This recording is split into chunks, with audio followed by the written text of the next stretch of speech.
नमस्कार। दुनिया इस हफ्ते के रविवारीय विशेषांक में आपका स्वागत है। मेरा नाम है नील।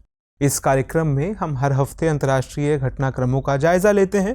इस कार्यक्रम में आप ऐसी खबरों से अवगत होते हैं जिनसे अंतर्राष्ट्रीय राजनीति के बारे में आपका ज्ञान वर्धन होता है। आज के खास एपिसोड में हम बड़ी खबर के अलावा दूसरी खबरों पर भी बात करेंगे। पहले बड़ी खबर की बात करते हैं, लेकिन बड़ी खबर से पहले एक सूचना। हमें आपसे ये बात साझा करते हुए खुशी हो रही है कि टीम दृष्टि अपने एक और नए उपक्रम पंख प्रकाशन के साथ आपके सामने आ रही है। इसकी शुरुआत हम कर रहे हैं भारत के चुनिंदा 13 आईपीएस अफसरों के साहसिक कारनामों की दास्तान वाली किताब हौसलों के सफर से। हम इसके बारे में अधिक जानकारी जल्द ही साझा करेंगे, लेकिन आपको ये किताब क्यों पढ़नी चाहिए? क्योंकि इस किताब में 13 चुनिंदा आईपीएस अफसरों के साहसिक कारनामों की मोटिवेशनल कहानियां हैं, जो इतनी जीवंत तरीके से लिखी गई हैं कि पढ़ते समय पाठक इन्हें अपने सामने घटित होता महसूस करेगा। एक तरफ आईपीएस केएफ रुस्तम जी द्वारा चंबल के कुख्यात डाकू गब्बर सिंह को मारने की साहसिक गाथा इसमें है, तो दूसरी तरफ जूलियो रिबेरो द्वारा मुंबई के अंडरवर्ल्ड की कमर तोड़ देने वाली रोचक दास्तान भी। इतना ही नहीं, के विजय कुमार द्वारा चंदन तस्कर वीरप्पन को मारे जाने की कहानी से लेकर अजीत डोभाल के वे खुफिया कारनामे भी इस किताब में शामिल हैं, जो पाकिस्तान में बतौर जासूस रहते हुए उन्होंने अंजाम दिए थे। इसके अलावा भी केपीएस गिल, प्रकाश सिंह, किरण बेदी, हेमंत करकरे और तमाम ऐसे अफसरों की कहानियां हैं जो आपके मन में ना सिर्फ रोमांच पैदा करेंगी, बल्कि कुछ बेहतर कर गुजरने का जुनून भी पैदा करेंगी। तो इस किताब के बारे में इतना ही। लिंक डिस्क्रिप्शन में, अधिक सूचनाओं वाला लिंक डिस्क्रिप्शन में दे दिया गया है। अधिक सूचनाएं आपको डिस्क्रिप्शन से मिल जाएंगी। कार्यक्रम पर बढ़ते हैं। इसी कार्यक्रम के पिछले एपिसोड में हमने आपको बताया था कि हमारा पड़ोसी देश चीन हमारी उत्तरी सीमा के पास मिसाइल परीक्षण कर भारत के तनाव को बढ़ाने की कोशिश कर रहा है। ये भी बताया था कि कैसे चीन अपनी हरकतों से LAC पर भारत की चिंताओं को बढ़ा रहा है। लेकिन भारत चीन के बीच लगातार चल रही खींचतान में एक अहम अपडेट के चलते आज भी हमारी बातचीत भारत चीन के इर्द गिर्द ही रहेगी। असल में हाल ही में मीडिया रिपोर्ट से पता चला कि भारत अमेरिका से 30 MQ-9B प्रेडेटर सशस्त्र ड्रोन करीब $3 अरब में खरीदने जा रहा है।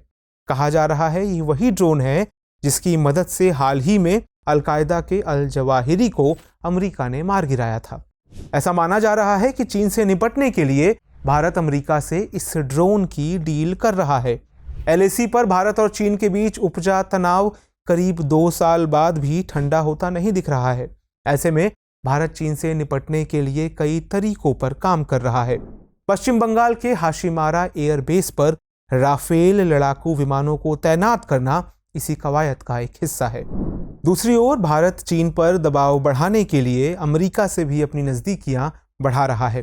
भारत अमेरिका से ड्रोन के अलावा दूसरी तकनीकों की भी डील कर रहा है। जहां तक MQ-9B ड्रोन का सवाल है, तो इसकी तैनाती सिर्फ LAC पर ही नहीं होगी, बल्कि इससे हिंद प्रशांत में चीनी जहाज़ों की निगरानी भी होगी। और जब बात हिंद प्रशांत की होगी, तब भारत के साथ अमेरिका का भी नाम जुड़ जाएगा। इसलिए आज समझेंगे कि ये MQ-9B ड्रोन क्या है, भारत को इस ड्रोन की जरूरत क्यों है। साथ ही यह भी समझेंगे कि अमेरिका भारत की सैन्य क्षमता को क्यों बढ़ाना चाहता है, इसके पीछे अमेरिका की क्या मंशा है, इस बात पर भी बात करेंगे। लेकिन पहले जानते हैं MQ-9B ड्रोन क्या है। मीडिया रिपोर्ट्स के मुताबिक MQ-9B एक खास तरह का हंटर किलर ड्रोन है। यह ड्रोन 35 घंटे से अधिक समय तक हवा में रहने में सक्षम है। यह ड्रोन 4 हेलफायर मिसाइल और करीब 450 किलोग्राम बम ले जाने की क्षमता रखता है। MQ-9B drone MQ-9 reaper drone का एक प्रकार है, जिसका इस्तेमाल अल जवाहिरी को मारने के लिए किया गया था। यह ड्रोन समुद्री निगरानी, पनडुब्बी रोधी युद्ध सहित कई तरह की भूमिकाएं निभा सकते हैं। इसे जनरल एटॉमिक्स ग्लोबल कॉरपोरेशन नामक कंपनी ने बनाया है। असल में भारत पूर्वी लद्दाख सीमा पर चीन के साथ चल रहे गतिरोध और हिंद महासागर में चीन की संदिग्ध गतिविधियों का सामना कर रहा है। हाल ही में हम्बनटोटा पोर्ट पर चीनी पोत युआन वांग 5 ने भारत के सामने सामरिक चुनौतियां खड़ी कर दी थी, क्योंकि ये पोर्ट हिंद महासागर का क्षेत्र है। इस पूरे मुद्दे पर आप हमारा पुराना एपिसोड देख सकते हैं, लिंक डिस्क्रिप्शन में है। चीन की इन्हीं हरकतों पर नजर रखने के लिए भारत मानव रहित प्लेटफॉर्म्स की खरीद पर ध्यान केंद्रित कर रहा है। MQ-9B ड्रोन की खरीद भारत की इसी रणनीति का हिस्सा है। भारत और चीन के बीच तनातनी लंबी बातचीत के बाद भी खत्म होती नजर नहीं आ रही है। LAC पर बने गतिरोध का हल निकालने के लिए भारत और चीन के बीच अब तक 16 बार कोर कमांडर स्तर की बातचीत हो चुकी है, लेकिन कई मुद्दे अभी भी ऐसे हैं जिन पर कोई सहमति नहीं बन पाई है। ऐसे में भारत कई तरीकों से चीनी गतिविधियों पर नजर रखना चाहता है और अपनी सैन्य तैयारी बढ़ाने में कोई कसर नहीं छोड़ना चाहता। हमने शुरू में ही जिक्र किया कि पश्चिम बंगाल के हाशीमारा एयरबेस पर भारत ने राफेल लड़ाकू विमानों की तैनाती कर रखी है। इसकी वजह है कि हाशीमारा एयरबेस सिक्किम, भूटान और चीन के बीच बनने वाले ट्राई जंक्शन पर स्थित चुम्बा घाटी के सबसे पास वाला हवाई अड्डा है। इसलिए इस एयरबेस पर राफेल की तैनाती से चीन के साथ लगने वाली सीमा पर नजदीक से नजर रखी जा सकेगी। मीडिया रिपोर्ट्स के मुताबिक अक्टूबर महीने में भारत और अमेरिका की आर्मी उत्तराखंड में करीब 10,000 फीट की ऊंचाई पर सैन्य अभ्यास करने वाली है। इस अभ्यास का नाम युद्ध अभ्यास रखा गया है। ये सैन्य अभ्यास भारत चीन बॉर्डर से करीब 100 किलोमीटर की दूरी पर होगा। हालांकि 1990 के दशक में भारत और चीन के बीच एक समझौता हुआ था, जिसके तहत सीमा क्षेत्रों में सैनिकों को इकट्ठा करने पर पाबंदी लगाई गई थी। लेकिन चूंकि चीन अपनी हरकतों से बाज नहीं आ रहा है, इसलिए भारत भी चीन से निपटने के लिए इन कवायदों पर ध्यान केंद्रित कर रहा है। ये बात सच है कि LAC पर भारत चीन की हरकतों से परेशान है, लेकिन हिंद प्रशांत के क्षेत्र में वो अकेला परेशान नहीं है। भारत के साथ अमेरिका भी चीनी गतिविधियों पर लगाम लगाना चाहता है। जब हम हिंद प्रशांत इलाके की बात करते हैं तो ये हिंद महासागर और प्रशांत महासागर के बीच का क्षेत्र है, जो दक्षिण पूर्व एशिया के केंद्र में मलक्का जलडमरू मध्य द्वारा एक साथ जुड़ता है। भारत अफ्रीका के तट से लेकर अमेरिका के तट तक के क्षेत्र को हिंद प्रशांत क्षेत्र के रूप में मान्यता देता है। इस इलाके में अमेरिका और चीन दोनों अपने राजनीतिक, सैन्य और आर्थिक प्रभाव का विस्तार करना चाहते हैं। मौजूदा वक्त में चीन अमेरिका का प्रतिस्पर्धी है और हर क्षेत्र में अमेरिका को चीन से चुनौती मिल रही है। इसलिए हिंद प्रशांत में भारत की मदद के बिना अमेरिका चीन को रोक नहीं पाएगा। इतना ही नहीं, अफ्रीका और प्रशांत क्षेत्र में भू राजनीतिक लिहाज से भी चीन अमेरिका को चुनौती दे रहा है। सोलोमन जैसे द्वीप में चीन अपने पैर जमा रहा है और यह सब अमेरिका को चिंतित कर रहा है। हिंद प्रशांत के देशों के संदर्भ में भी ये बातें सही हैं। ऐसे में चीन की विस्तारवादी नीति पर शिकंजा कसने के लिए भी अमेरिका को भारत के मदद की जरूरत होगी।